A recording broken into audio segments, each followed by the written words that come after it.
If you're trying to study the Bible, you're going to need some tools. Since we're from a different culture and time period, we need something to help us uncover the original meaning of passages if we're going to have any shot at interpreting passages accurately. So today I'm going to review a study Bible that can help with that. It is the Cultural Background Study Bible from Zondervan. The two main Bible scholars who put this together are John H. Walton and Craig S. Keener. To give you an idea of what this Bible can do for you, I'm going to read a quote from John Walton on the first page. It says, "Even though the Bible was written for us, it wasn't written to us. When we take our Western modern culture and impose it on the text, we're putting in a meaning that wasn't there, and we're missing a meaning that the text has." Very interesting. An easy example of this is Revelation 21:1.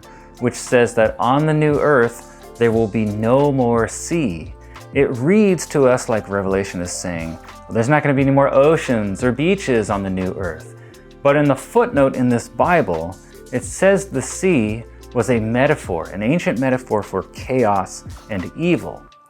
It's actually a metaphor that the writers of the Bible used starting in Genesis 1 and then all throughout the Bible. So if you apply that, it unlocks a totally different meaning. Revelation 21:1 then means there will be no more chaos or evil on the new earth. Pretty cool. Another example of what it can do for you is in Mark chapter 1, when Jesus called his first followers. Usually it's taught that Peter, James, and John were poor fishermen. If they left their career while they were perpetually broke, well, they didn't really sacrifice much. But the note on verse 20 unlocks something else. It points out that Mark said they had hired servants. It says that only wealthy businessmen could afford to hire servants.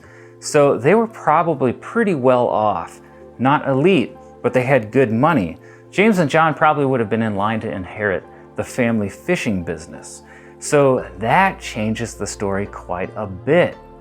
They might actually have taken a bigger risk giving up a lucrative business to follow Jesus, which actually makes the story more powerful.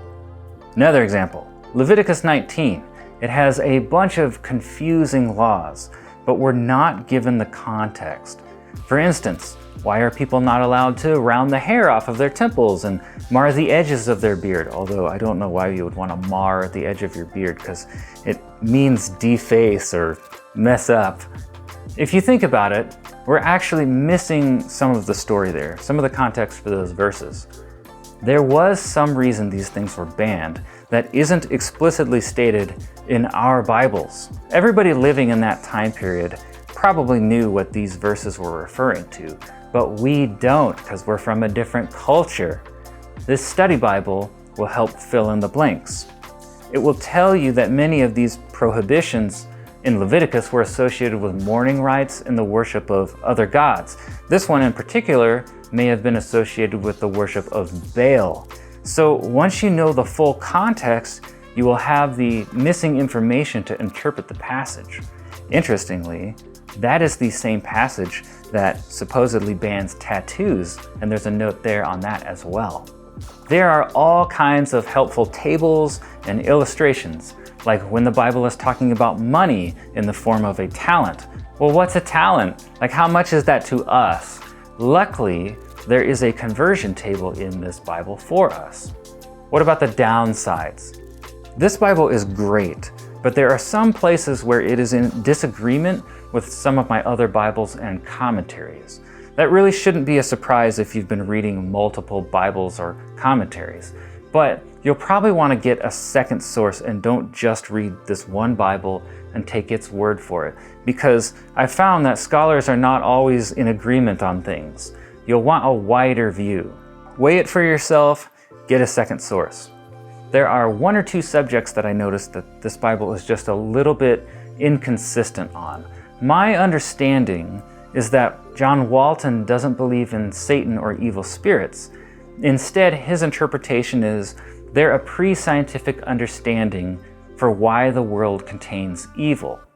I wish I could interview him and ask him if that's accurate, but that seems to be the view presented in his recent book on demons. Now, I don't bring that up to knock him or anything, but I bring it up because you're going to see that view manifest itself in the form of skepticism on chapters about angels, the supernatural, etc. For instance, there's an angel called the angel of God, the angel of the Lord, in some Bibles, the angel of Yahweh. This angel appears throughout the Old Testament. Most good commentaries that I've read will tell you that the angel was believed to be God himself, taking on the form of an angel or a man in the Old Testament. This view involves numerous passages, 20 to 25 passages on the angel of the Lord. And that theory has reasoning that this Bible just doesn't seem to be aware of. This Bible will say that that view, that the angel was God himself, was an invention of the early Christian church, a desperate attempt, it calls it, to find God as a man, or Jesus, in the Old Testament. In some places, this Bible did a really good job of preventing multiple schools of thought, perspective, and then letting you weigh the evidence. But on this particular subject, they sort of misrepresented the view that the angel of the Lord is God himself. The New Testament writers will later link that angel with Jesus, so it's actually a really important thread that follows from the Old Testament to the New Testament, kind of brings the two together. What the authors of this Bible don't seem to realize is that that belief that God appeared as a man or angel in the Old Testament was not an invention of the early Christian church, because it predates the early church by several hundred years. It was actually a belief within Judaism in the Old Testament period called the two powers in heaven. Now, if you want to look into that, Michael Heiser is an expert on that subject, but there are numerous books by other authors that I've seen and read some of. The Bible Project talks about this. It seems that this Bible was not aware of all of this, so I expected it to have some commentary on the two most important verses on the angel of the Lord. Exodus 23:20, which talks about the angel having God's name in him, another way to say the angel's God, and having the authority to forgive sins, and Jude 5, which most manuscripts actually say Jesus led the Exodus. So I thought this Bible would have some commentary on that, since they disagreed with this view that the angel is God himself.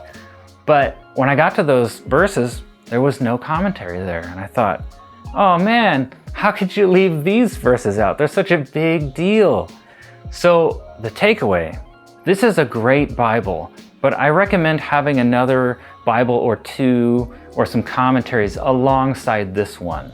They tend to doubt some of the weird passages, and there are other explanations out there that they don't mention. So what I do is I still read this Bible, but I also pair it with the Faith Life Study Bible from Lexham Press.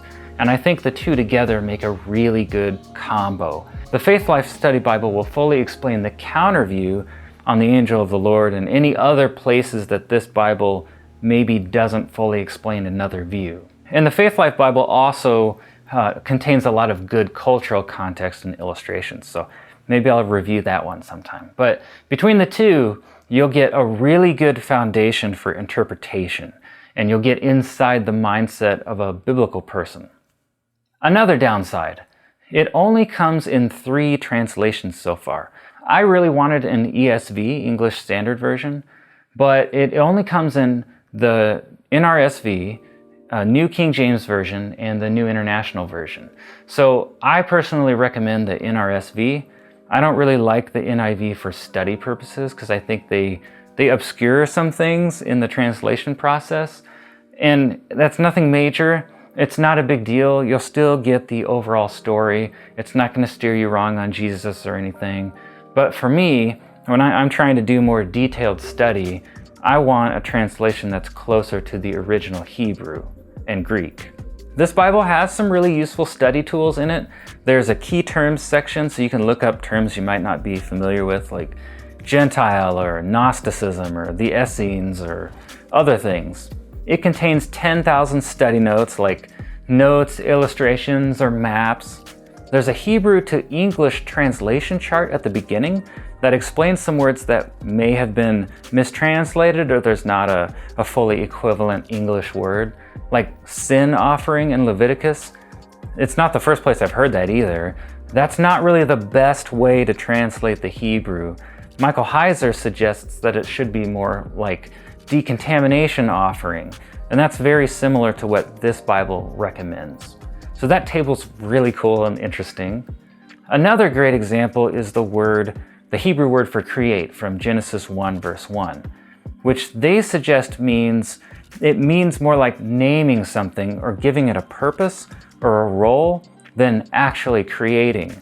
So that one, I'm not totally sure what I think about that yet, but it gave me another cool view to think about. There's a lot of talk online about problems with the timeline of the Gospels. Some think they contradict each other. Well, this Bible has something very helpful, a huge 7-page table explaining how to harmonize the timeline of the Gospels. I thought that was really cool. There's a map of King David's journeys and exploits. I've been using this Bible regularly for about 1.5 years, and I feel like I know it pretty well right now. I use it to do a lot of my research for these videos and for a Bible study that I run at a brewery, and along with a bunch of other commentaries. Overall, I still highly recommend this Bible, even though I think it's a little inconsistent on the angel topic and a couple others. The New Testament commentary is really good and really helpful for helping you understand things like what Jesus' parables meant, because some of them actually tap into mythology from the area and build upon pre-existing ancient stories. So I'll give this Bible a B if I was going to grade it. And if you pair it with a Faith Life Study Bible or another solid Bible, you'll be golden. I will put a link in the video description if you want to purchase this Bible or the Faith Life Study Bible. My ministry is an Amazon affiliate, so if you choose to buy it on Amazon, we will make a small commission from Amazon, just full disclosure.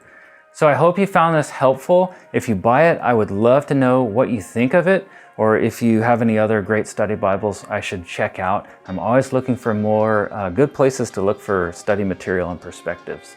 Post your thoughts or questions in the comments, and hit subscribe if you want to hear more interesting stuff in the Bible, new perspectives. I'm always trying to dig up what the scholars say about some of these Bible stories that are hard to understand. So hit subscribe and we can figure that stuff out together.